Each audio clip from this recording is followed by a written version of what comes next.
বাড়িয়ে সরাসরি চলে যাব ঘটনায়। আমরা শুরু করতে চাই দারুণ একটা ঘটনা দিয়ে। যারা এখনো পর্যন্ত আমাদের ইউটিউব চ্যানেলটি সাবস্ক্রাইব করেননি, সাবস্ক্রাইব করে নিন। আমরা এখন এমন কিছু ঘটনায় যাব যে ঘটনাগুলো হয়তো আপনি আগেও শুনেছেন বা শুনেননি বা বারবার শুনতে চাইবেন। চলুন দেরি না করে সেই ঘটনাগুলো শুরু করা যাক। আমরা চলে যাচ্ছি আমাদের পরবর্তী ঘটনায়। তবে ঘটনার শুরুর আগে আজ আবারও কয়েকটা কথা বলতে চাই। আমরা মহান আল্লাহ রাব্বুল আলামিনের ওপর চোখ বন্ধ করে ভরসা করি, বিশ্বাস করি তার অসীম ক্ষমতাকে। অথচ আশ্চর্যের বিষয় হলো আমরা কেউই তাকে দেখিনি, শুধুমাত্র অনুভব করি। কিন্তু যখন কোনো পৈশাচিক ঘটনা বা পিশাচের অস্তিত্বের কথা ঘটনার মধ্যে উঠে আসে, তখন আমরা অনেক শ্রোতা বন্ধুরাই তা অবিশ্বাস করি বা উড়িয়ে দেই, বানানো গল্প বলি কেউ কেউ। আসলে ঘটনাটি যার সাথে ঘটে ওই অনুভবটা কেবল সেই বলতে পারবে। আমরা তো উপলব্ধি করতে পারবো না, এটা ঠিকই। তবে আমাদের এটা ভুললেও চলবে না যে যেরকম দিন আছে সেরকম রাত্রিও আছে, যেরকম সাদা আছে সেরকম কালো আছে। প্রত্যেকেরই অস্তিত্ব নিজ নিজ স্থানে বিদ্যমান। বাকি বিশ্বাস করা বা না করা সম্পূর্ণ শ্রোতা বন্ধুদের ব্যাপার। শুধু ভয়টাকে অনুভব করুন। আর কথা না বাড়িয়ে এখন প্রবেশ করছি এক রোমহর্ষক পৈশাচিক জগতে। কি সাব্বির, চিনতে পারছো? খাবে নাকি? এর রক্তে অপূর্ব স্বাদ। এই বলে জিয়াউদ্দিন সাহেব পাশের গাছটা থেকে একটি বাচ্চা শিশুর আধ খাওয়া পচা গলা লাশ ছুঁড়ে মারেন সাব্বিরজির দিকে। এ কি? এ তো জিয়াউদ্দিন সাহেব। আমি কি ঠিক দেখলাম? কিন্তু তা কি করে সম্ভব? সত্যি যদি তিনি হন, তাহলে এরকম পিশাচের মতো আচরণ কেন করছেন?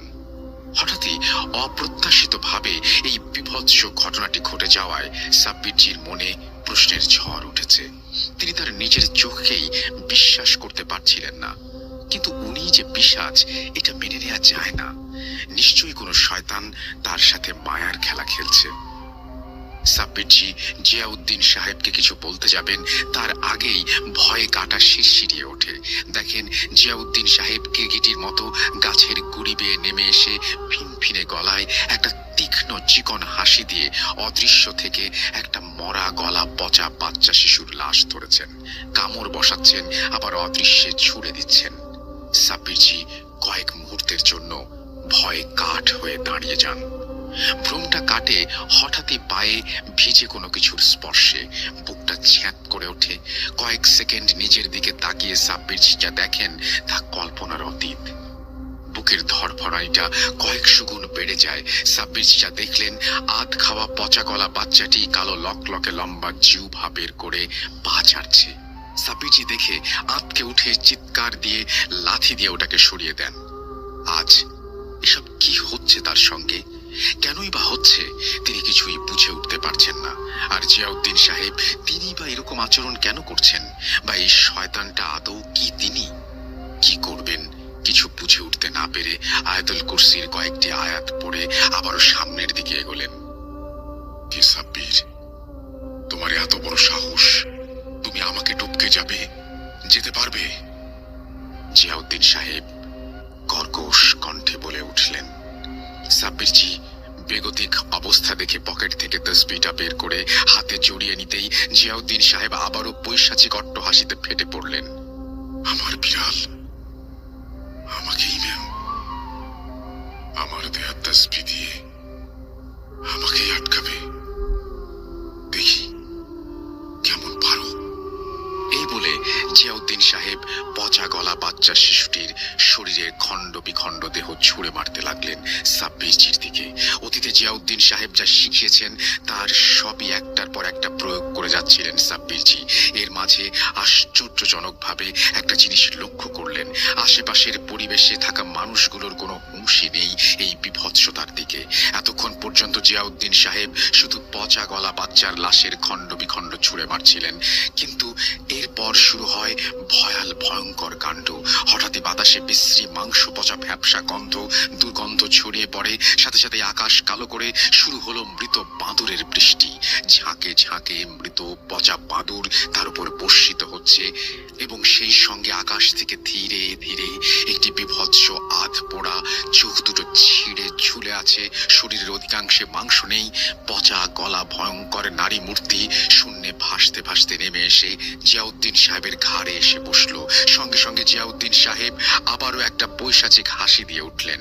চারিদিকটা তখন ভয়ঙ্কর রোমহর্ষক পরিবেশের আকার নিয়েছে। সাব্বিরজি এই ভয়ঙ্কর বিভৎস পৈশাচিক পরিস্থিতি আর সহ্য করতে পারলেন না, জ্ঞান হারিয়ে পড়ে যান। জ্ঞান ফিরতে দেখেন তিনি একটি অচেনা বাড়ির ড্রয়িং রুমে কাউচে শুয়ে আছেন। তিনি বিস্ময়ে এদিক ওদিক দেখছিলেন। এমন সময় সেখানে 12-25 বছর বয়সের একজন যুবক আসে। সাব্বিরজি তাকে সালাম জানিয়ে এখানে কি করে এলেন জানতে চাইলে প্রত্যুত্তরে সালাম জানিয়ে ছেলেটি উদ্বিগ্নের স্বরে বলে, দেখলাম আপনি রাস্তা পার হতে হতে হঠাৎই অদৃশ্য কিছুতে যেন বাড়ি খেয়ে অজ্ঞান হয়ে পড়ে যান। পাশেই আমার বাড়ি, তাই লোকজনের সাহায্যে আপনাকে ধরে ঘরে নিয়ে আসি। আর এ যেন মহান উপরওয়ালার এক অলৌকিক চমৎকার। বেশ কয়েকদিন ধরে আমি আপনার সঙ্গে যোগাযোগ করার চেষ্টা করছিলাম, কিন্তু কোনোভাবে আপনার ঠিকানা জোগাড় করতে পারছিলাম না। আপনি সোশ্যাল মিডিয়াতেও নেই। আমি আপনাকে চিনি, আপনি তো শেখ মোহাম্মদ সাব্বির খান, দেশের একজন নাম করা প্যারানরমাল এক্সপার্ট ও সাইকিয়াট্রিস্ট। মাসখানেক হলো আমার ভয়ঙ্কর এক অতি প্রাকৃতিক সমস্যার মধ্যে আমি পড়ে আছি। আপনার সাহায্যের ভীষণ প্রয়োজন। এই বলে ছেলেটি থামলে আচমকাই ঘরের ভেতর থেকে ঠিক ব্যাঙের মতো লাফ দিতে দিতে একজন জীর্ণ শীর্ণকায় বয়স্ক মানুষ বেরিয়ে এসে পাশের সোফায় বসে কিছু একটা চিবোতে লাগলো। এতদূর পর্যন্ত ঠিক ছিল, বুঝতে পারছিলেন অতি প্রাকৃতিক কিছু তার উপরে ভর করেছে, কিন্তু চরম ধাক্কাটা খেলেন তখনই যখন হঠাৎ দেখলেন ঠিক সেই বয়স্ক লোকটির পেছনে জিয়াউদ্দিন সাহেব দাঁড়িয়ে বিভৎস কর্কশ হাসিতে বিদ্রুপ করছেন। তার মানে কিছুক্ষণ আগে তার সাথে ঘটে যাওয়া সেই বিভৎস পৈশাচিকতা কোনো ভ্রম ছিল না, ছিল নির্মম বাস্তবতা। কিন্তু তা কি করে সম্ভব? জিয়াউদ্দিন সাহেব কেনই বা এরকম আচরণ করছেন? মাথাটা দগদগ করছিল সাব্বিরজির। কয়েক মুহূর্তের জন্য চোখ বন্ধ করলেন তিনি। সালটা সম্ভবত 2014 সাল, শেষের দিকে। সাব্বিরজি তখনও সাউথ উটিতে শিফট করেননি, কলকাতাতেই থাকেন। একটি নামী স্বাস্থ্য প্রতিষ্ঠানে কর্মরত ছিলেন। বেশ কয়েক মাস ধরে তেমন কোনো কেস হাতে আসছিল না। মাসখানেক ধরে একটা অস্বাভাবিক ব্যাপার লক্ষ্য করছিলেন। যতবারই তিনি জিয়াউদ্দিন সাহেবকে স্মরণ করেন, তিনি আসেননি। এত বছরে এর আগে এরকমটা কখনো ঘটেনি। সাব্বিরজি ব্যালকনিতে বসে বিকেলের পড়ন্ত মেঠো রোদে গা ভাসিয়ে চায়ের পেয়ালায় চুমুক দিতে দিতে চিন্তামগ্ন হয়ে পড়েছিলেন। এমন সময় ফোনটা বেজে ওঠে। রিসিভ করতেই অপর প্রান্ত থেকে আতঙ্কিত, ভীত, সন্ত্রস্ত একটি মহিলা কণ্ঠস্বর ভেসে আসে। হ্যালো, কে? সাব্বিরজি কথা বলছেন? আমি রানাঘাট থেকে রোজিনা শাহ বলছি। অনেক কষ্টে আপনার নাম্বার জোগাড় করেছি, ফোন করেছি। আমার বাড়িতে ভীষণ বিপদ। মাসখানেক হলো আমার হাজবেন্ড অস্বাভাবিক অলৌকিক রকম আচরণ করছে। আমি ঠিকানাটা আপনাকে দিচ্ছি, এসএমএস করছি। আপনি একটু দয়া করে আমাদের সাহায্য করুন প্লিজ। আরো কিছুক্ষণ কথোপকথনের পর সাব্বিরজি একটি নির্দিষ্ট দিনে যাবার প্রতিশ্রুতি দিয়ে ফোনটা রাখেন। পূর্ব প্রতিশ্রুতি মতো একদিন সকাল সকাল বেরিয়ে পড়েন রানাঘাটের উদ্দেশ্যে। পথে যেতে যেতে তপসিয়ার কাছে গাড়িটি হঠাৎই পাংচার হয়ে যায়। পাশের একটি গ্যারেজে পাংচার সারাতে দিয়ে সাব্বিরজি সবে রাস্তা পেরিয়ে সামনের একটা চায়ের দোকানে যাচ্ছিলেন। এমন সময় ঘটে যায় সেই পৈশাচিক, অতি প্রাকৃতিক, বিভৎস, অলৌকিক ঘটনাটি। জ্ঞান ফেরার পর ওই বিভৎস দৃশ্য দেখে সহ্য করতে না পেরে চোখ বন্ধ করে বসেছিলেন কয়েক মুহূর্ত। হুঁশটা ফিরে ছেলেটির ডাকে চোখ খুলতে সাব্বিরজি দেখেন বয়স্ক লোকটি আবারও ব্যাঙের মতো লাফাতে লাফাতে ঘরের ভেতর চলে গেল। জিয়াউদ্দিন সাহেব পুনরায় সেই বিভৎস কর্কশ পৈশাচিক হাসি দিয়ে অদৃশ্য হলেন। সাব্বিরজি ছেলেটির কাছ থেকে ঠিক ঠিক কি হয়েছে জানতে চাইলে ছেলেটি বলে, আমার নাম সুরেশ চন্দ্র পাল। কলকাতার বিখ্যাত পাল মিষ্টান্ন ভান্ডারের ফ্র্যাঞ্চাইজি আমাদের। যে বয়স্ক লোকটি আপনি ওইভাবে অস্বাভাবিক আচরণ করতে দেখলেন, উনি আমার দাদু বিশ্বেশ্বর পল। আমার বাবা সতীশচন্দ্র পল দুর্ভাগ্যজনকভাবে 10 বছর আগে একটি কার অ্যাক্সিডেন্টে মারা যান। সেই থেকে দাদু আর মা এরা দুজনে আমার সবকিছু। বাবা চলে যাবার পর মা দুঃখে শোকে ভেঙে পড়েছেন। আজকাল প্রায়ই অসুস্থ থাকেন। এখন ঘরে ঘুমাচ্ছেন। মাসখানেক হলো দাদু এরকম অস্বাভাবিক অতি প্রাকৃতিক আচরণ করছেন।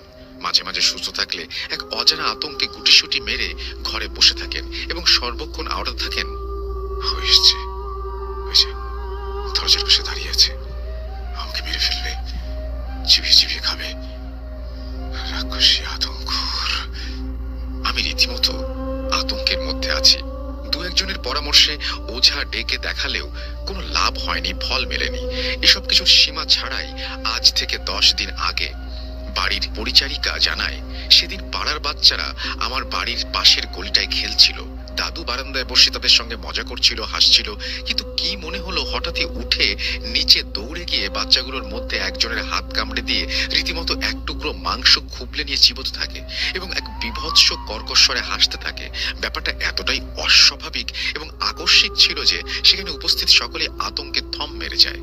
পরক্ষণেই চিৎকার করে সবাই দাদুকে ঘিরে ধরে প্রায় মারতে ওঠে। ঠিক সেই সময় আমি ফিরছিলাম, দেখে সঙ্গে সঙ্গে ছুটে যাই ওদের বাধা দিতে। পরক্ষণে নানা অনুনয় বিনয় করার পর তারা থামলে জিজ্ঞেস করলে যা জানায় তা শুনে আতঙ্কে শিউরে উঠি। ওরা রীতিমতো দাদুর নামে ডায়েরিও করে। অনেক অনুরোধে দাদুর মানসিক অবস্থা ঠিক নেই বলে কোনো রকমে দাদুকে বাড়ি নিয়ে আসি। তারপর থেকে আপনার সন্ধান করছিলাম, কোনোভাবে আপনার সঙ্গে যোগাযোগ করে উঠতে পারছিলাম না। ফোন নাম্বারও নেই, আপনি সোশ্যাল মিডিয়াতেও থাকেন না, চেম্বারও করেন না। এখন আপনি শেষ ভরসা, কিছু একটা করুন স্যার। বাবা চলে যাবার পর মা ও দাদু এখন আমার জীবনের সব। আপনি তো একাধারে সাইকিয়াট্রিস্ট, অন্যধারে প্যারানর্মাল এক্সপার্ট। সাব্বিরজি চুপ করে বসেছিলেন। সুরেশের কথাগুলো শুনলেও ধ্যান তার অন্য জায়গায় ছিল। খানিক বাদে উঠে পড়েন এবং সুরেশকে বলেন যে আজ তার একটা বিশেষ জরুরি অ্যাপয়েন্টমেন্ট আছে, সোমবারের দিন উনি আবার আসবেন। গাড়ির পাংচার ততক্ষণে ঠিক হয়ে গেছে। গাড়িতে উঠবেন এমন সময় লক্ষ্য করেন আশ্চর্যজনক ভাবে ভেতরের পাশের সিটে বসে আছে একটি মধ্যবয়স্কা নারী। কালো শাড়ি ও হিজাব পরিহিত সেই নারী তার দিকে চিন্তাগ্রস্ত দৃষ্টিতে তাকিয়ে আছেন। সাব্বিরজি মুহূর্তের জন্য একটু বিভ্রান্ত হলেও চুপচাপ গিয়ে গাড়িতে বসলেন। কিন্তু তিনি হঠাৎ এই সময় আচমকা এখানে গাড়িটা স্টার্ট দেওয়ার আগে সাব্বিরজি কিছু বলতে যাবেন, তার আগেই অলৌকিকভাবে তার মনের ভাব বুঝে নারী মূর্তিটি গম্ভীর স্বরে বলে উঠল, এখন না সাব্বির, এই মুহূর্তে যেখানে যাচ্ছ ওটাই সবচেয়ে বেশি জরুরি। ওখানকার পরিস্থিতি ভীষণ জটিল। ওর সঙ্গে ওতপ্রোত ভাবে অনেক কিছুই জড়িয়ে আছে। ধৈর্য সহকারে সবকিছু সামলাবে, নিজের স্নায়ুর উপর নিয়ন্ত্রণ হারাবে না। আর মনে রেখো, মায়া অনেক কিছুই দেখাবে। কিন্তু সাব্বিরজির মন কিছুতেই শান্ত হচ্ছিল না। গাড়িটা স্টার্ট দিয়ে খানিকক্ষণ যাওয়ার পর সায়েন্স সিটি ক্রস করতেই আর ধৈর্য রাখতে পারলেন না। উদ্বিগ্নের সহিত প্রশ্ন করে বসলেন, কিন্তু কি করব, মন কিছুতেই তো শান্ত হচ্ছে না। কিছুতেই মেনে নিতে পারছি না জিয়াউদ্দিন সাহেবের এই অবস্থা। নিজের চোখে বিশ্বাস করতে পারছি না। উনি জিয়াউদ্দিন সাহেব নাকি কোনো মায়া? আপনি দয়া করে বলুন। রাবেয়া বিবি দুশ্চিন্তায় উদ্বিগ্ন মনে গাড়ি জানালা দিয়ে বাইপাসের সবুজ প্রকৃতি দেখছিলেন। সাব্বিরজির জোড়াজুড়িতে একটা দীর্ঘ নিঃশ্বাস ফেলে একরকম বাধ্য হয়ে বলতে শুরু করলেন, সাব্বির, তুমি যা দেখছো তা মায়া ঠিকই, তবে বাস্তবে জিয়াউদ্দিন সাহেব বিভৎস ভয়ঙ্কর শয়তানের দ্বারা বন্দী। আমি এখনো পর্যন্ত বুঝতে পারছি না পিশাচটা ঠিক কি চাইছে এবং কেনই বা সে জিয়াউদ্দিন সাহেবকে বন্দী করেছে। তবে এটুকু আন্দাজ করতে পারছি ভয়ঙ্কর পরিস্থিতির সৃষ্টি হয়েছে এবং অদূর ভবিষ্যতে তোমার জন্য রোমহর্ষক পৈশাচিকতা অপেক্ষা করছে। এরপর আর তেমন কিছু কথা হয়নি। ঘন্টা দিনে গাড়ি চালিয়ে তারা যতক্ষণে রানাঘাটে পৌঁছালেন ততক্ষণে বেলা দুপুরের অভিমুখে। ঠিকানা মতো বাড়িটার সামনে আসতেই কেমন যেন রাবেয়া বিবি আতঙ্কে শিউরে উঠলেন। পরক্ষণেই বললেন, আমি এই মুহূর্তে এই বাড়িতে প্রবেশ করতে পারবো না। ওখানে যে আছে ভয়ঙ্কর একটি জীব। তুমি সূরা ফাতিহার কয়েকটি আয়াত পড়তে পড়তে ভেতরে প্রবেশ করো। মনে রেখো, অনেক কিছু অনুভব করবে কিন্তু ধৈর্যের ওপর নিয়ন্ত্রণ হারাবে না। এই বলে তিনি গাড়িতেই বসে রইলেন। সাব্বিরজি জানেন উনি ব্যতীত রাবেয়া বিবিকে আর কেউ দেখতে পাবে না। দরজায় কলিং বেল টিপতেই প্রায় বছর 50-এর একজন মহিলা দরজা খুলে সাব্বিরজির পরিচয় পেয়ে আশাতীত দৃষ্টিতে কয়েক সেকেন্ড তাকিয়ে থেকে তাকে আপ্যায়ন করে ঘরে নিয়ে যান। ঘরের ভেতর ঢুকতেই কয়েক মুহূর্তের জন্য এক পরিচিত মাংস পচা ভ্যাপসা পোড়া দুর্গন্ধটা তার নাকে এলো। সাব্বির জি দোয়া পড়ে কয়েক ফোঁটা আবে জমজমের পানি এদিক ওদিক ছিটিয়ে দিতে গন্ধটা পুনরায় মিলিয়ে যায়। এরপর সাব্বির জি রোজিনা জির কাছে ঠিক কি সমস্যা জানতে চাইলে উনি জানান, আমার হাজবেন্ড শেখ জুবেইল শাহ আজ মাসখানেক হলো অস্বাভাবিক আচরণ করছেন। আমাদের রানাঘাটের পাশাপাশি বহরমপুরেও কাপড়ের ব্যবসা আছে। ইনি ব্যবসার কাজে প্রায় বহরমপুরে যান। মাসখানেক আগে সেখান থেকে ফেরার পর প্রথম এই অস্বাভাবিকতা লক্ষ্য করি। একদিন দেখি উনি বীভৎস কুৎসিত রকমের কিছু বাচ্চার পুতুল নিয়ে এসে আমার ঘর সাজিয়ে রাখছেন। আমি ভয়ে বিস্ময়ে বাধা দিতে গেলে উনি বীভৎস কর্কশ কণ্ঠে চিৎকার করে ওঠেন। আমি আতঙ্কে শিউরে উঠি। ছেলে তার বউ বাচ্চা নিয়ে বিদেশে থাকে, আর মেয়েও বিয়ে হয়ে গেছে শ্বশুর বাড়ি নিয়ে নবদ্বীপে। কাজের মাসি রান্না বান্না ও বাকি কাজ সেরে সন্ধ্যায় চলে যায়। ফলে সন্ধ্যার পর থেকে দোতলায় আমি আর আমার হাজবেন্ড ছাড়া আর কেউ থাকে না। কিছু বুঝে ওঠার আগেই উনি আবার স্বাভাবিক অবস্থায় ফিরে এসে আমাকে বলেন যে এবার থেকে উনি একাই ওই ঘরে ঘুমাবেন এবং আমাকে অন্য ঘরে ঘুমাতে বলেন। আমি ভয়ে ভয়ে সায় দেই এবং কিছু বলে উঠতে পারি না। তারপর প্রায় প্রতি রাতে বীভৎস চিৎকারের শব্দ শুনতে পেতাম ওই ঘর থেকে। সকালে ওনার ঘর সাফ করতে গিয়ে যা দেখতাম আঁতকে উঠতাম। সমস্ত ঘরটা লন্ডভন্ড হয়ে থাকতো। ওরকম অস্বাভাবিক উদ্ভট বাচ্চাদের পুতুলগুলো এদিকে ওদিকে ছড়িয়ে ছিটিয়ে থাকতো। আর চোখে দেখতাম উনি কঠোর দৃষ্টিতে আমার দিকে তাকিয়ে আছেন। ঠোঁটের কোণায় পৈশাচিক হাসির ঝলক ভেসে উঠত। যেটুকু সময় বাড়িতে থাকতেন ততক্ষণে সারাক্ষণে নিজেকে ঘরের মধ্যে বন্দি করে রাখতেন। মাঝে মাঝে বহরমপুর যেতেন ব্যবসার কাজে, আর ফেরার সময় সেই কিম্ভূত কিমাকার মার্কা বীভৎস পুতুলগুলো নিয়ে আসতেন। এই পৈশাচিকতা চরমে ওঠে দিন কয়েক আগে।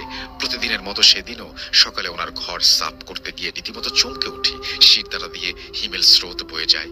দেখি প্রতিদিনের মতো পুতুলগুলো এদিক ওদিক ছড়িয়ে ছিটিয়ে আছে, কিন্তু আশ্চর্যজনক ভাবে সেগুলো ছেঁড়া ফাটা অবস্থায় পড়ে আছে এবং প্রত্যেকটি পুতুলের শরীর থেকে তাজা রক্ত চুইয়ে চুইয়ে পড়ে সমগ্র মেঝেটাকে লাল চ্যাটচ্যাটে করে তুলেছে।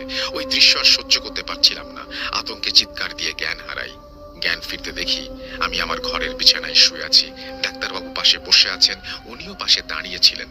কঠোর দৃষ্টিতে আমার দিকে কটমট করে তাকাচ্ছেন। সমস্ত ঘটনা শোনার পর উনি রীতিমতো অস্বীকার করেন এবং ওনার ঘরে গিয়ে দেখি কোনো পুতুল এদিক ওদিক ছড়িয়ে ছিটিয়ে নেই, কোনো রক্তের ছিটে ফোঁটা নেই। এই বলে রোজিনাজি থেমে বিভ্রান্ত অবস্থায় পাশে রাখা বটল থেকে কয়েক ঢোক জল খেলেন। সাব্বিরজি মনোযোগ দিয়ে সমস্ত কথা শুনছিলেন। রোজিনাজিকে একটু ধাতস্থ হতে বলে এবার জুবেল সাহেবের ঘরের দিকে যেতে চাইলেন। ঠিক তখনই আচমকা একটি মাছ খাই কণ্ঠস্বর পাশের ঘর থেকে ভেসে আসলো, আসুন, ভেতরে আসুন।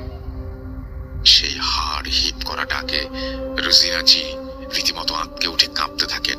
সাব্বিরজির চোয়াল শক্ত হয়ে আসে। দৃঢ় স্বরে প্রত্যুত্তরে তিনি জানান, আসছেন। সোফা ছেড়ে উঠে এক পা এগোবেন, তার আগে আচমকা হাট হয়ে দরজাটা খুলে যায়। সঙ্গে সঙ্গে সেই পরিচিত মাংস পচা ভ্যাপসা পোড়া দুর্গন্ধটা বেরিয়ে আসে ঘর থেকে। সাব্বিরজি এবার সূরা কাহাফের কয়েকটি লাইন, কয়েকটি আয়াত পড়ে ফু দিয়ে তসবিহটি হাতে জড়িয়ে ধরে ঘরটির দিকে এগোলেন। ঘরে ঢুকতেই শটান দরজাটা আপনা আপনি বন্ধ হয়ে যায়। পরক্ষণেই অদৃশ্য অলৌকিক ভাবে এক পৈশাচিক নারী পুরুষ মিশ্রিত কণ্ঠস্বর অট্ট হাসিতে সমগ্র ঘরটা কাঁপিয়ে তোলে। মুহূর্তের জন্য পাথরের মতো জমে যান সাব্বিরজি। নিজেকে সংযম করে ধীর অথচ দৃঢ় স্বরে বলে উঠলেন, ভয় যে আমি পাই না তা আপনি ভালো করেই বুঝে গেছেন আশা করি। এখন ভনিতা না করে সামনে আসুন। কয়েক মুহূর্তের নিথর নিস্তব্ধতা। সাব্বিরজি খেয়াল করলেন বাচ্চা পুতুলগুলো সত্যিই বীভৎস কুৎসিত মার্কা। সমগ্র ঘরটায় গায়ে কাটা দেওয়ার মতো রোমহর্ষক পরিবেশ বিরাজমান। তার মাঝেই একটি পুতুলের দিকে নজর যেতে আতঙ্কে বুকের ধরফরানিটা কয়েক গুণ বেড়ে যায়। ইমেল স্রোত বয়ে যায়। এটা কি করে সম্ভব? পুতুলটা অবিকল আজ সকালের সেই বীভৎস পচা গলা বাচ্চা শিশুর মতোই, যেটি বীভৎস পৈশাচিক ভাবে তার পা চাটছিল। কি করবেন কিছুই বুঝে উঠতে পারছিলেন না। এমন সময় আবারও সেই গম্ভীর রূঢ় কণ্ঠস্বর কেঁপে উঠল ঘরটা। ঘরের ভেতর আরেকটি দরজা ছিল, সেটি খুলে 6 ফুটের এক দীর্ঘকায় লম্বা 60 বছর বয়স্ক একজন ব্যক্তি বেরিয়ে এলেন। কটাক্ষের হাসি হাসতে হাসতে বলে উঠলেন,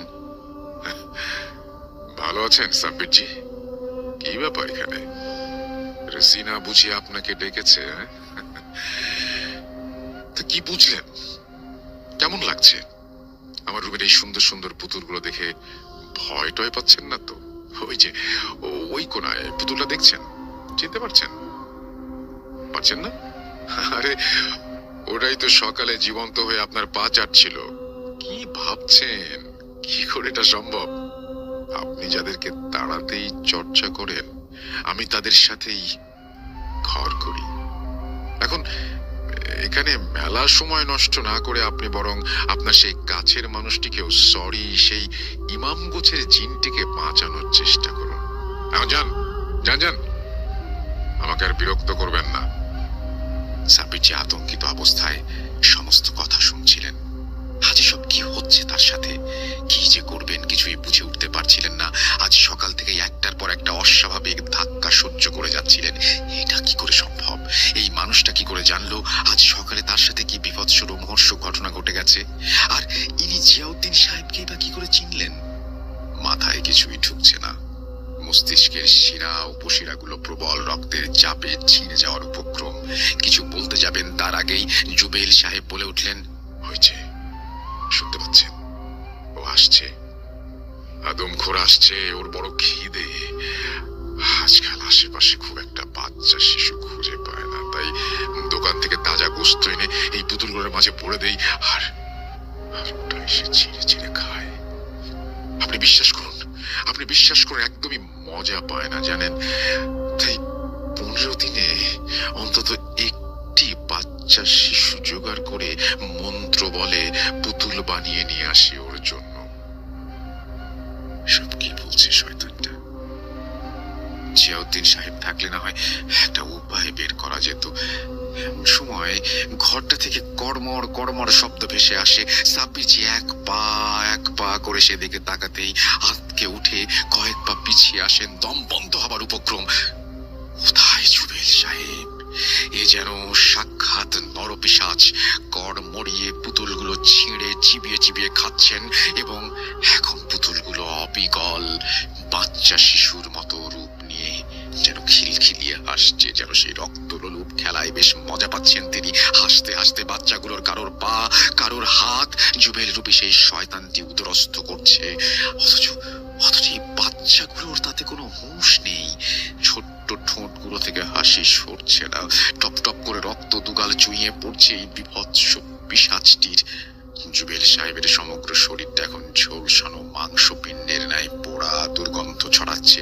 সাব্বির আতঙ্কে চিৎকার করে দোয়া পড়ে আবে জমজমের পানি পিশাচটির উপরে ছিটাতে যাবেন, তার আগেই কর্কশ কণ্ঠে জুবেল সাহেব বলে উঠলেন, জমজমের পানি ছেটাবেন?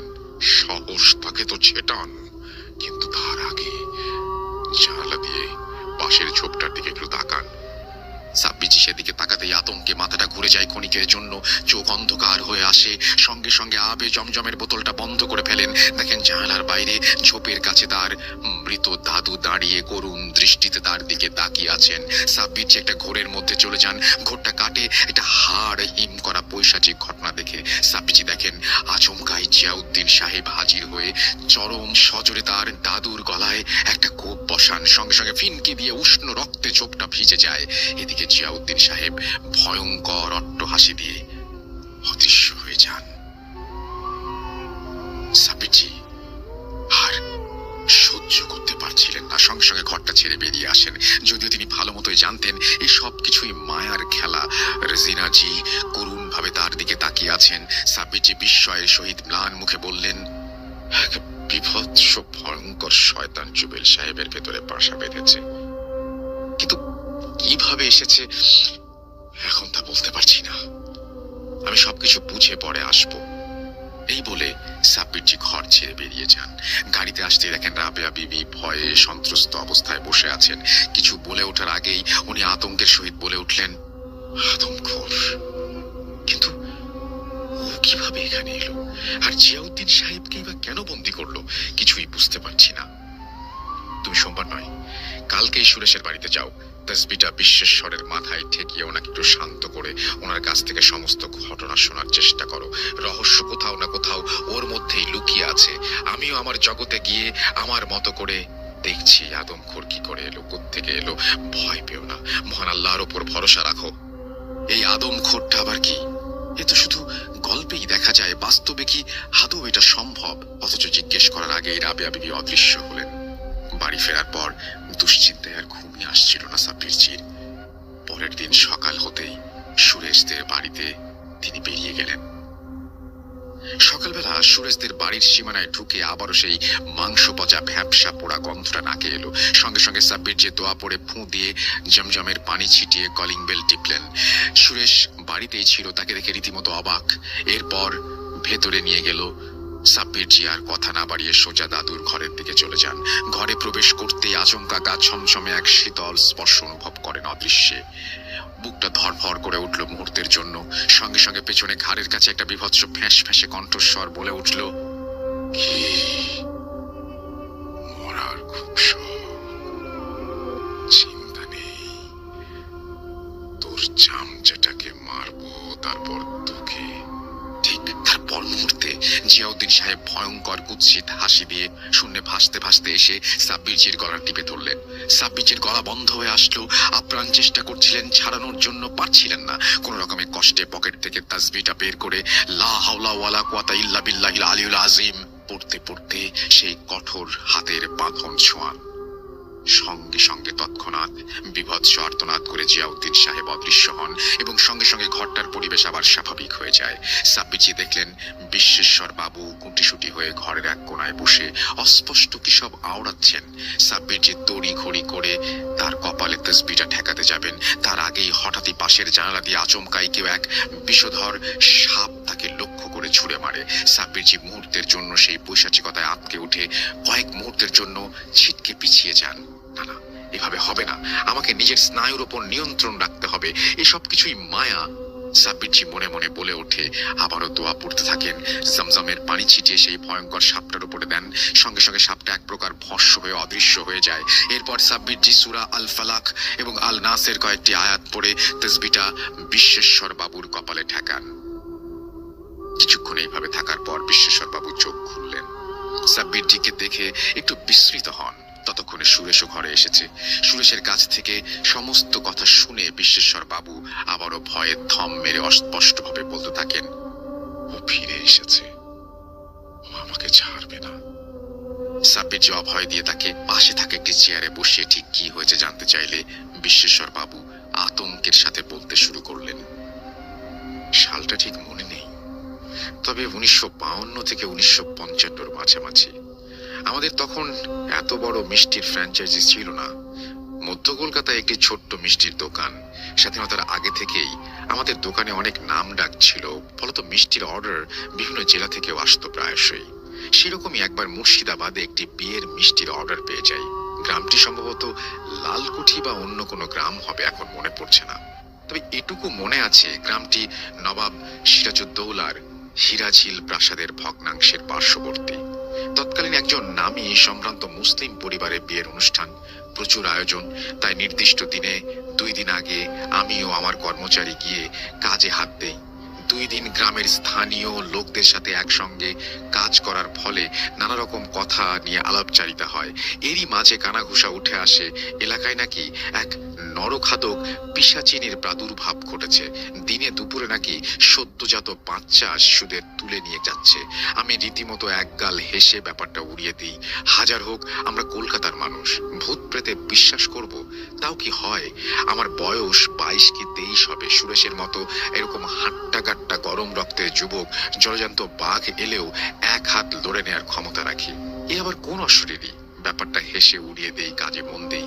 নির্দিষ্ট দিনে বিশাল মেহফিলের আয়োজন হয়। হাজারো অতিথি এসেছে, রাজকীয় ভাবে খাওয়া দাওয়া চলছে, হই হুল্লোড় চলছে। আমরা 3 জনের অন্য ধর্মের হওয়ায় কাজ গোছানোর পর বাড়ির কর্তার আদেশ অনুযায়ী পরিচারকের তত্ত্বাবধানে আলাদা করে খাওয়া দাওয়া সেরে পাওনা গন্ডা বুঝে নেয়ার পরে সবে আন্দাজ আধ ঘন্টার মতো মাহফিলে এসে বসেছি। এমন সময় গেটের পাশে হই হট্টগোল শোনা যায়। মাহফিল বন্ধ হয়ে যায়। সেখানে উপস্থিত আমরা সবাই বিস্তৃত দৃষ্টিতে তাকাই। ভিড়ের মধ্যে থেকে শোনা যায় সেই পিশাচিনী নাকি পাশের পাড়ার একটি 3 মাসের বাচ্চাকে তুলে নিয়ে গেছে। মাহফিলের আসর জমে ওঠাতে গ্রামের মানুষেরা এখানে ভিড় জমায়, তাই পিশাচিনীটি ফাঁকা পেয়ে শিশুটিকে তুলে নিয়ে গেছে। এরা এখন এর বিহিত চায়।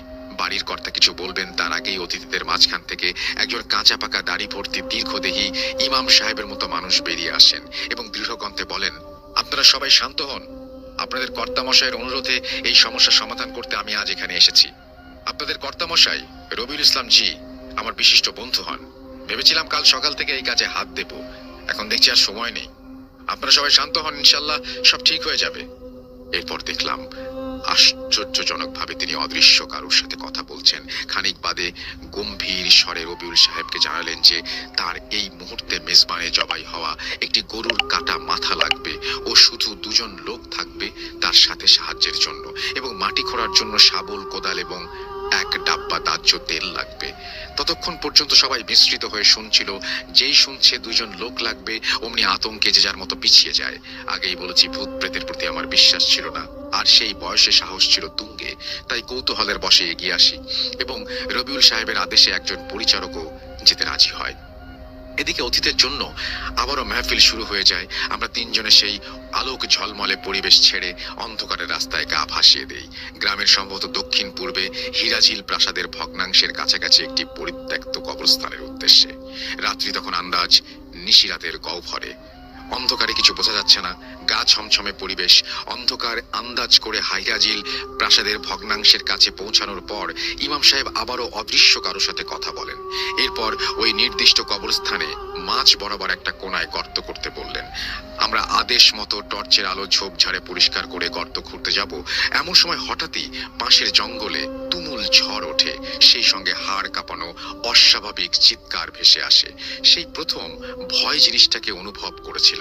শীতের রাত্রি, ভাগীরথীর পাড়ে শীতল হাওয়াতে শরীর ঘামে ভিজে চপচপে হয়ে উঠেছে। আতঙ্কে কাঁপতে কাঁপতে সেদিকে আলো ফেলে এক ঝলক যা দেখি তা দেখে একেবারেই উদাস হয়ে যাই। মুখ দিয়ে কথা বেরোচ্ছিল না। দেখি একটি বিভৎস আধপোড়া শরীরের অধিকাংশ মাংস নেই, পচা গলা ভয়ঙ্কর নারী মূর্তি জ্বলন্ত চোখে তাকিয়ে আছে।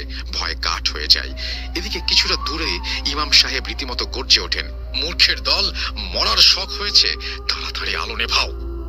এরপর কোন রকমে গর্তটা খুঁড়ে আমরা ইমাম সাহেবকে হাঁক দেই। পরক্ষণে তার আদেশ অনুযায়ী গরুর কাটা মাথাটা ওই গর্তে ফেলে সাইডে কিছুটা দূরে দাঁড়ায়। এরপর ইমাম সাহেব অচেনা ভাষায় কিছু পাঠ করতে লাগলেন। খানিক বাদে শুকনো পাতায় মচমচ শব্দ, চলার শব্দ চমকে উঠে আমরা সেই নিকষ কালো অন্ধকারেও আন্দাজ করতে পারি একটি ছায়ামূর্তি গোঙাতে গোঙাতে হামাগুড়ি দিয়ে এগিয়ে আসছে।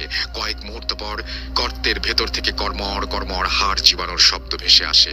সঙ্গে সঙ্গে ইমাম সাহেব চিৎকার করে বললেন, তাড়াতাড়ি তেলটা গর্তে ঠেলে দাও এবং দূরে সরে যাও। পরক্ষণে দেখলাম হঠাৎই আকাশ থেকে একটি আগুনের পিণ্ড উড়তে উড়তে এসে সেই গর্তের মধ্যে ঢুকলো এবং সঙ্গে সঙ্গে বিভৎস পৈশাচিক আর্তনাদ শুনতে পেলাম গর্ত থেকে। শরীরের শিরা উপশিরা আতঙ্কে টান টান হয়ে উঠছিল। এরপর ইমাম সাহেবের নির্দেশে তাড়াতাড়ি মাটি দিয়ে গর্তটা বন্ধ করে দেই। সমস্ত কাজ মিটিয়ে যতক্ষণে আমরা গ্রামের দিকে এগোলাম ততক্ষণে বাঁশ জঙ্গলের ছায়ার মাঝে পূবের আকাশ হালকা আলোক রেখায় উকি দিচ্ছে। ইমাম সাহেব গ্রামে ফিরে সবাইকে জানান আর সেই নরখাতক আদমখোর কারো অনিষ্ট করতে পারবে না। এরপর সেই রাত্রির বিভৎস অভিজ্ঞতা বুকে করে কলকাতা ফিরি। এত বছর বাদে হঠাৎই মাসখানেক আগে সন্ধ্যাবেলা বাড়ি ফেরার সময় আবারও সেই মাংস পচা ভ্যাপসা দুর্গন্ধটা নাকে আসে। সঙ্গে সঙ্গে আঁতকে উঠি। বুকের ভেতর পুরনো ভয়টা আবারও মাথা চালা দেয়। পেছন ফিরে ল্যাম্প পোস্টের দপদপ আলোতে দেখি সেই বিভৎস মাংস পচা গলা, ছেঁড়া ফাটা শাড়ি পরা নরখাদক রূপী নারী মূর্তিটি দাঁড়িয়ে আছে। আমি আতঙ্কে চিৎকার দিয়ে দৌড় দেই বাড়ির দিকে। তারপর প্রায় প্রতি রাতেই সেই বিভৎস আদমখোরটি আমার ঘরে আসতো এবং পচা গলা বাচ্চা শিশুদের মৃতদেহ আমার দিকে ছুঁড়ে মারত এবং বিশ্রী ফ্যাঁস ফ্যাঁসে গলায় বলতো, আমাকেও খেতে। এই বলে উদ্বিগ্ন অবস্থায় বিশ্বেশ্বর বাবু থামলেন। সাব্বির জীবনাকে আবারও আশ্বস্ত করে সুরেশকে কয়েকদিন বাদে আসবেন বলে বাড়ি চলে যান। দুশ্চিন্তাটা তখনও তার মাথায় ঘুরঘুর করছিল। এসবের সাথে জিয়াউদ্দিন সাহেবের সম্পর্ক কি তা এখনো পর্যন্ত পরিষ্কার হচ্ছিল না। আর এই আদমখোরই বা কি জীব, কোন ধরনের জীব? পরন্ত বিকালে চিন্তামগ্ন হয়ে ব্যালকনিতে বসেছেন। এমন সময় রাবেয়া বিবি এলেন। সাব্বির জি আশাতীত দৃষ্টিতে তার দিকে তাকাতে খেয়াল করলেন বিবির চোখে মুখে দুশ্চিন্তার রেখা।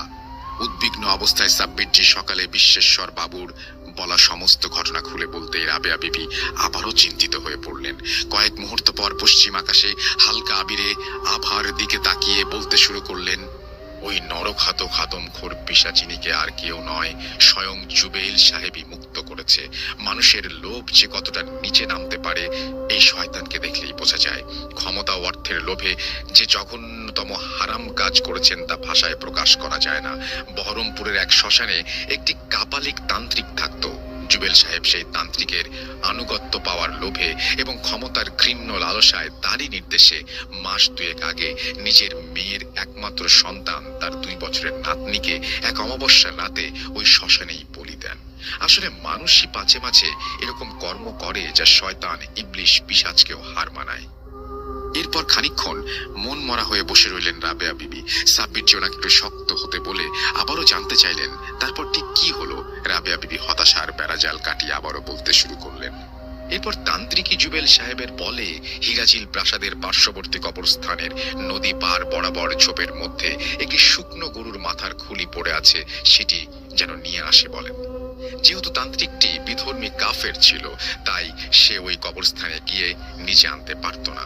তার জন্য জুবেল সাহেবের মতো একজন লোভী শয়তানকে ক্ষমতার লোভ দেখিয়ে খুলিটি উদ্ধার করান এবং অমাবস্যার রাতে কিসব তন্ত্রমন্ত্র পড়ে যজ্ঞে জুবেল সাহেবের নাতনির কাটা মাথা আহুতি দিয়ে চালাই ভরে তাজা রক্ত সংগ্রহ করে সেই নরঘাতক আদমখোরকে আহ্বান করেন। পরবর্তীতে প্রাকৃতিক নিয়মে ওই পাপীর সাজা হয়। গত মাসে তান্ত্রিকটি আকস্মিকভাবে ঝড় বৃষ্টিতে বজ্রপাতে মারা যায়। এরপর সে শয়তান আদমখোর পিশাচিনীর আর কোনো মনিব না থাকায় সে মুক্ত হয়ে যায়। তখন তার একটি লোভী নিকৃষ্ট কাফের মানব শরীরের প্রয়োজন হয় যার মধ্যে সে নির্দ্বিধায় বাসা বাঁধবে। আর সেক্ষেত্রে জুবেল সাহেবের মতো নিকৃষ্ট প্রাণী আর কেউ ছিল না, তাই সে জুবেল সাহেবের উপর ভর করে। এখন দেখছি যেহেতু সে মুক্ত তাই পূর্বে তার বন্দির জন্য যারা দায়ী তাদের উপর আক্রমণ করছে, যার মধ্যে বিশ্বেশ্বর বাবু একজন বুঝলাম, কিন্তু জিয়াউদ্দিন সাহেবকে কেন বন্দি করেছে তা কিছুই বুঝে উঠতে পারছি না। আর থাকলো জুবেল সাহেব, উনি যে পাপ করেছেন তার স্বেচ্ছায় যে শয়তান আদমখোর টিকে আছে, নিজের শরীরে আশ্রয় নিয়েছে, সেই কৃতকর্মের ফল উনি শীঘ্রই পাবেন। এখন যেভাবে হোক আমাদের জানতে হবে যে ওই পিশাচিনী জিয়াউদ্দিন সাহেবকে ঠিক কোথায় বন্দি করে রেখেছে। এতক্ষণ সাব্বির জি চুপচাপ শুনছিলেন, এবার গম্ভীর স্বরে বলে উঠলেন, কিন্তু এই আদমখোরই বা কোন ধরনের জীব? আর জিয়াউদ্দিন সাহেবের সাথেই বা তার কিসের শত্রুতা? সেই জিয়াউদ্দিন সাহেব মুক্ত হলেই জানতে পারা যাবে। এখন আগামীকাল যেভাবেই হোক জুবেল সাহেবের কাছ থেকে জানতে হবে শয়তানটা জিয়াউদ্দিন সাহেবকে কোথায় বন্দী করে রেখেছে। এরপর সেদিনের মতো রাবেয়া বিবি অদৃশ্য হয়ে যান। পরের দিন যতক্ষণে সাব্বির জি ও রাবেয়া বিবি রানাঘাটে পৌঁছালেন ততক্ষণে বেলা গড়িয়ে বিকেল। এবারে দুজনে প্রস্তুত হয়ে এসেছিলেন। তারা অনুভব করলেন শয়তান আদমখোরটি সেই মুহূর্তে কোনো কারণবশত সেখানে নেই। এই সুযোগেরই অপেক্ষায় ছিলেন তারা। সাব্বির জি তাড়াতাড়ি বাড়ির ভেতরে প্রবেশ করেন এবং রাবেয়া বিবি একটি মায়া জালে বাড়িটির বাইরে থেকে আবদ্ধ করে ফেলেন। খুব তাড়াতাড়ি কাজটি সারতে হবে। সাব্বির জি দোয়া পড়ে শরীরে ফু দিয়ে তসবিটি হাতে জড়িয়ে সোজা জুবেল সাহেবের রুমে প্রবেশ করেন। রেজিনা বিবি হতবাক হয়ে সবকিছু দেখছিলেন, যদিও তিনি জানতেন যে সাব্বির জি আসবেন। ঘরে ঢুকতেই জুবেল সাহেবের কটাক্ষের হাসি উপেক্ষা করে সাব্বির জি দৃঢ় কণ্ঠস্বরে জিজ্ঞেস করলেন, একজন পাক মহান আল্লাহর বান্দাকে আপনি ও সেই নরখাদক আদমখোর মিলে বন্দি করেছেন। এখন ভনিতা না করে বলুন কোথায় বন্দি করেছেন। চুপ করে থাকবেন না, বলুন। প্রত্যুত্তরে কোনো জবাব আসে না। জুবেল সাহেব আবারও সেই কটাক্ষের ছলে কুৎসিত ভাবে হাসতে থাকেন। সাব্বির জি ভেতরে ভেতরে রাগে টকবক করে ফুটছিলেন। নিজেকে সংযম করে আবার দৃঢ় কণ্ঠে বলে ওঠেন, মহান আল্লাহ রাব্বুল আলামিন আপনার জঘন্য পাপের জন্য কবে আপনাকে সাজা দিবেন সেটা তিনিই জানেন। তবে এই মুহূর্তে যদি আপনার পরিবার, আপনার মেয়ে সেই জঘন্য পাপের কথা জানতে পারে তাহলে আপনার কি অবস্থা হবে সেটা ভেবে দেখেছেন? আর আপনার পোষা নরখাদকটি এই মুহূর্তে এখানে নেই সেটা নিশ্চয়ই উপলব্ধি করতে পারছেন। তাকে আমি বন্দি করেছি, সুতরাং সেও আসবে না আপনাকে সাহায্য করতে। তাই বলে ফেলুন সেই পাক বান্দাকে কোথায় বন্দি করেছেন। এবার জুবেল সাহেব বিস্মৃত হয়ে সাব্বির জির দিকে কয়েক মুহূর্ত তাকিয়ে থতমত খেয়ে যান। এরপর কান্নায় ভেঙে পড়েন। কয়েক মুহূর্ত পর বলেন যে তাকে সাব্বির জি রক্ষা করেন যেন, এবং পরক্ষণে তিনি বলেন কি বন্দি করেছেন, কাকে বন্দি করেছেন তিনি জানতেন না। তবে সেই পিশাচিনীর আদেশ অনুযায়ী গত মাসে একটি বোতল মুর্শিদাবাদে হিরাজিল প্রাসাদের পার্শ্ববর্তী একটি কবরস্থানে গোলাকার বাঁশ ঝাড়ের মাঝখানে পুঁতে দিয়ে এসেছিলেন। সাব্বির জি খেয়াল করলেন দূর থেকে রাবেয়া বিবি অধৈর্য হয়ে ডাকছেন, তাই দেরি না করে বেরিয়ে আসেন।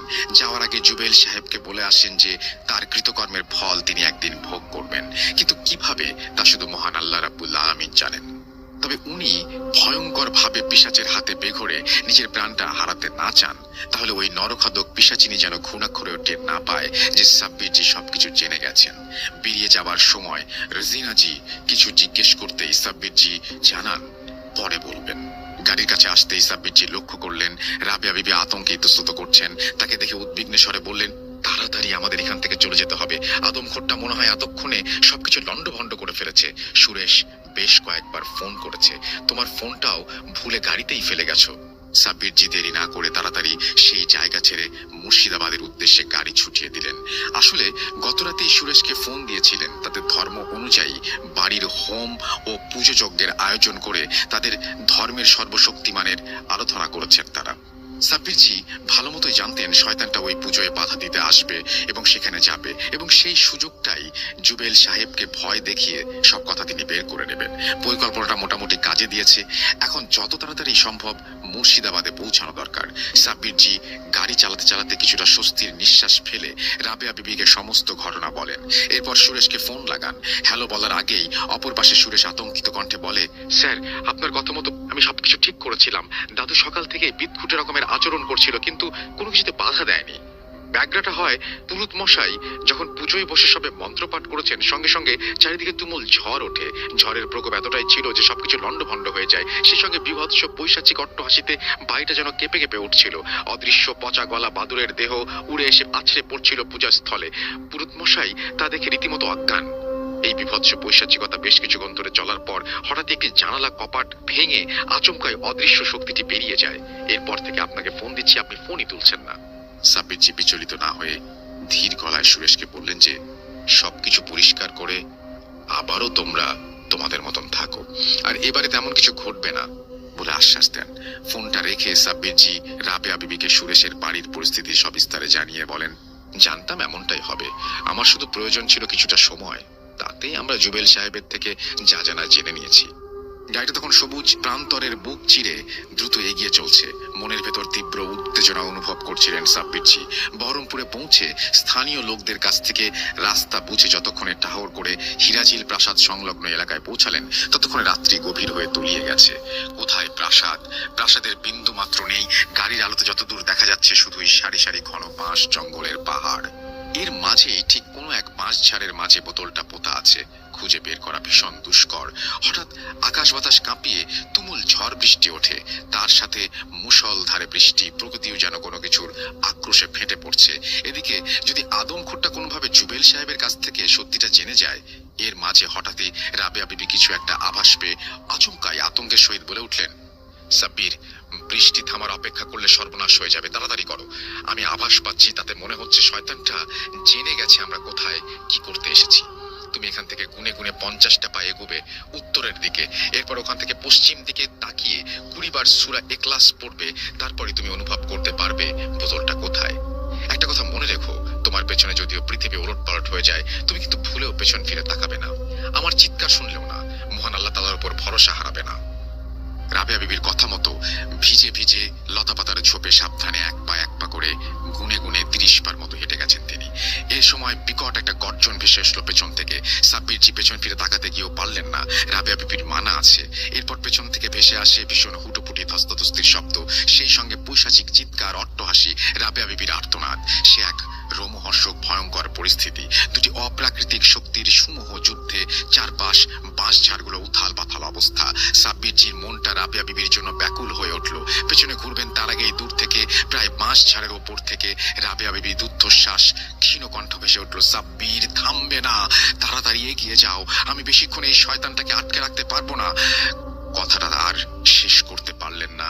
ভয়ঙ্কর বিভৎস পৈশাচিক হাসিতে তার কণ্ঠটা রোধ হয়ে গেল। সাব্বিরজি 50 পা গিয়ে পশ্চিমে তাকিয়ে সূরা ইখলাস 20 বার পড়ার পর লক্ষ্য করলেন হঠাৎই একটা প্রায় গোলাকার বাঁশঝাড়ের মাঝে একটি হালকা নীল আলো জ্বলে উঠল। রাত্রির নিকষ কালো অন্ধকারে সেই ঝড় জলের মধ্যেও সেই আলোর ছটা মুহূর্তের জন্য যেন স্নিগ্ধতায় ভরিয়ে দিল। এদিকে আচমকায় অনুভব করলেন অজস্র শিশু হাত পা জড়িয়ে ধরছে তার। বহু চেষ্টা করে এগোতে পারছেন না সাব্বিরজি। সেই শিশুরূপী পিশাচগুলোর মধ্যে দু একটা কামড়ও বসাচ্ছে সাব্বিরজির পায়ে। সাব্বিরজি সে অসহনীয় যন্ত্রণা আর সহ্য করতে না পেরে মহান আল্লাহ রাব্বুল আলামিনের নাম নিয়ে সজোরে সেগুলোকে লাথি দিয়ে সরিয়ে কোনো রকমে সেই নীলাভ বোতলটি হাতে নিয়ে দোয়া পড়ে ঢাকনাটা খুলতে যাবেন, তার আগে বিভৎস মাংস পচা গন্ধে ভরে গেল চারপাশটা। অবয়বটি বিভৎস চিৎকারে বেশ কয়েকটি বাঁশ ঝাড় সজোরে সাব্বিজির ওপর নুইয়ে দিল। সাব্বিজি আতঙ্কে চিৎকার দিয়ে চোখ বন্ধ করেন। বোতলটা ছিটকে পড়ে যায় মাটিতে, আর সঙ্গে সঙ্গে আশ্চর্যজনকভাবে বাঁশগুলো সাব্বিজির থেকে হাতখানেক দূরে আটকে যায়। সাব্বিজি আকস্মিক নিস্তব্ধতায় চমকে গিয়ে চোখ খুলে দেখেন উজ্জ্বল নক্ষত্রের মতো শুভ্র পাঞ্জাবি পরিহিত কেউ তার অলৌকিক ক্ষমতার দ্বারা বাঁশগুলোকে আটকে দিয়েছেন। সাব্বিজি বিস্ময়ে উত্তেজনায় আনন্দের সহিত বলে উঠলেন, জিয়াউদ্দিন সাহেব।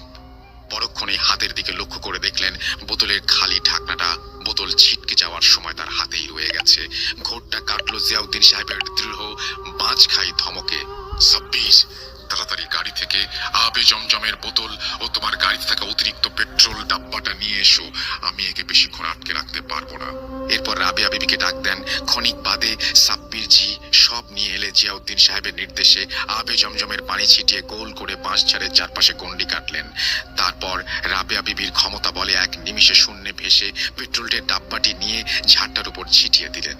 এরপর অলৌকিক ক্ষমতা বলে জিয়াউদ্দিন সাহেব উচ্চ কণ্ঠে বেশ কিছু সূরা পড়তে পড়তে অদৃশ্যে শূন্য থাকা আকাশের দিকে তাকাতে তাকাতে উল্কা পিণ্ডের ন্যায় একটি আগুনের গোলা উড়ে এসে বাঁশঝাড়টির ওপর পড়ে।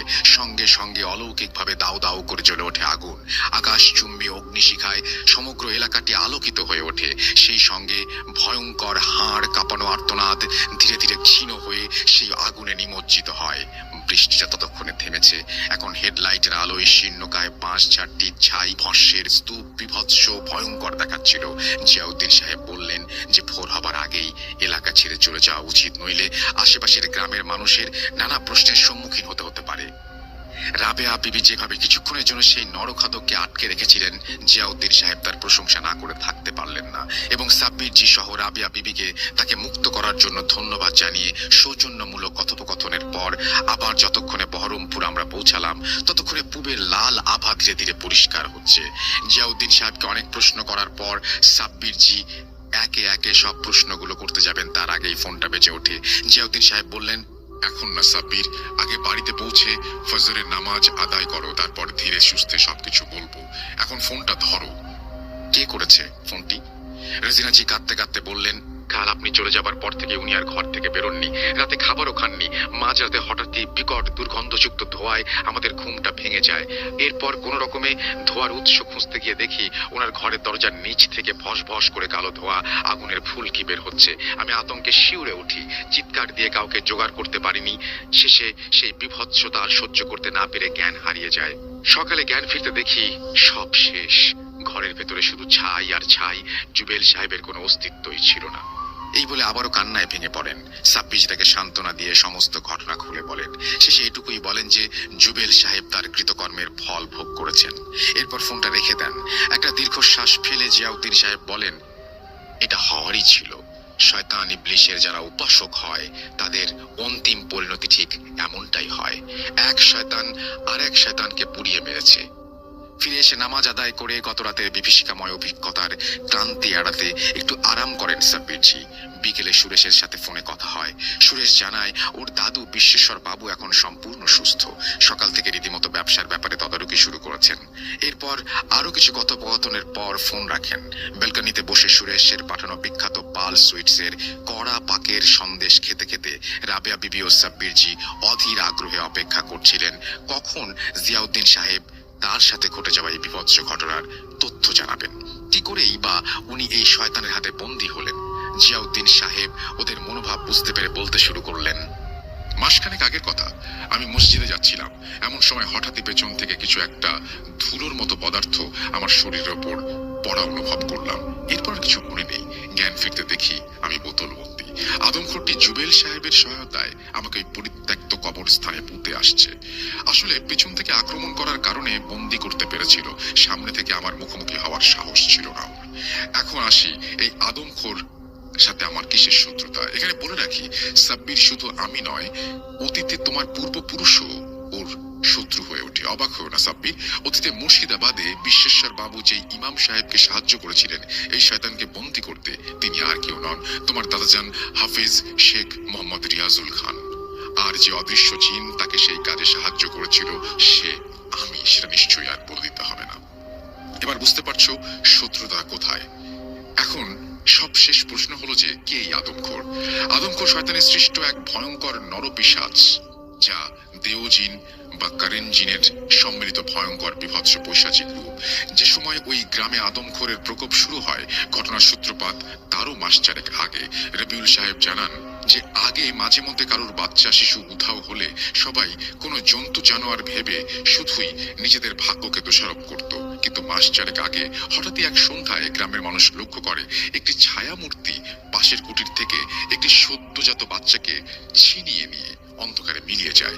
ব্যাপারটি আচমকাই অপ্রত্যাশিতভাবে ঘটে যাওয়াতে সবাই ক্ষণিকের জন্য হকচকিয়ে যায়। ভ্রমটা কাটতে সবাই লাঠিসোঁটা মশাল নিয়ে তার পিছু নেয়। খানিক বাদে ছায়ামূর্তিটি হিরাজিল প্রাসাদের ভগ্নাংশের কাছে এসে পরিত্যক্ত কবরস্থানের অন্ধকারের চোপের মধ্যে হারিয়ে যায়। সবাই দ্রুত চারপাশ থেকে কবরস্থানটি ঘিরে ফেলে। ধীরে ধীরে কাছে গিয়ে বিভৎস পৈশাচিকতা প্রত্যক্ষ করে ভয়ে রীতিমতো শিউরে ওঠে। আর তাই দেখে তাদের গ্রামের এক কিশোরী মেয়ে ছিঁড়ে ছিঁড়ে সেই বাচ্চা শিশুটিকে পরম আনন্দে খায়।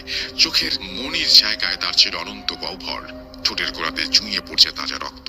সেই দৃশ্য সহ্য করার মতো নয়। ক্রোধে ফেটে পড়ে উপস্থিত সকল গ্রামবাসী পিটিয়ে আত্মরা করে মেয়েটিকে জীবন্ত পুড়িয়ে মারে। সেই বিভৎস পৈশাচিকতার মাঝে মেয়েটির করুণ আর্তনাদ কেউ লক্ষ্য করে না। আসলে সেই কিশোরীটিকে ওই কবরস্থানের পাশে থাকা ওই দেওজিন পছন্দ করত। ওই দেওজিনই একদিন সুযোগ বুঝে তার শরীরে প্রবেশ করে। এরপর মেয়েটির অকাল মৃত্যুতে প্রতিহিংসায় ফেটে পড়ে দেওজিন ও মেয়েটির কারিনজিন। তাই তারা সম্মিলিত হয়ে এই বিভৎস আদমখোর সৃষ্টি করেছিল। এর প্রতিশোধ নিতে পুনরায় ভয়ঙ্কর রূপে ফিরে আসে এই গ্রামে। এরপর বাকিটা তোমার জানা। এই বলে জিয়াউদ্দিন সাহেব থামলেন। খানিকক্ষণ তিনজনে চুপ থেকে আবারও মিষ্টি খেতে লাগলেন। খানিক বাদে ফোনটা বেজে উঠল। সাব্বিরজি ফোনটা তুলতেই অপর পাশ থেকে একটা মিনতি ভরা কণ্ঠ ভেসে উঠল। হ্যালো, কে সাব্বিরজি বলছেন? আমি পাটনা থেকে ভাবেশ চৌধুরী বলছি। আমার ভীষণ বিপদ। আমি আপনার এক পরিচিত বন্ধুর কাছ থেকে নাম্বারটি পেয়েছি। আপনি দয়া করে আমাদের সাহায্য করুন। আমি পাটনায় আসার সব ব্যবস্থা করে দেব। এই বলে লোকটি ঠিকানা দিয়ে ফোন রাখে। সাব্বিরজি ফোনটা রেখে জিয়াউদ্দিন সাহেবের দিকে তাকাতেই বললেন, বুঝলাম, তাহলে তৈরি হও, কয়েকদিনের মধ্যে না হয় আমরা যাব। পাটনায় সাব্বিরজি ও জিয়াউদ্দিন সাহেব ঠিক কি ধরনের বিভৎস ভয়ঙ্কর অভিজ্ঞতার সম্মুখীন হয়েছিলেন সে কথা না হয় অন্য আরেকদিন বলবো। আপনারা সবাই ভালো থাকবেন, সুস্থ থাকবেন, এন্ড মোস্ট ইম্পর্টেন্টলি ধন্যবাদ। এই বলে তিনি তার ঘটনা শেষ করেছেন। It's a long story and it's a beautiful story. Thank you. আপনাকে অনেক ধন্যবাদ সুকান্ত মাইতি এরকম একটা ঘটনা শেয়ার করার